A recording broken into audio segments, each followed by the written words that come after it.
siya, pwede rin siyang hawakan. Pero mas better talagang hawakan nyo. Ililit nyo yung peanut butter.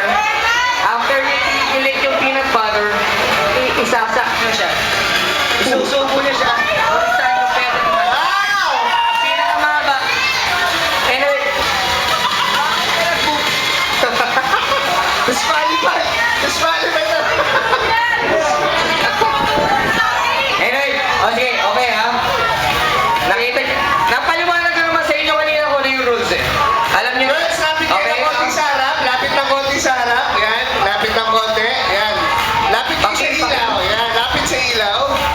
Oops, may naguhugat ng short. Pakitaas yung short. Okay. Okay. So guys, but Batch ready! Ready na ba kayo? Hey, hey! One!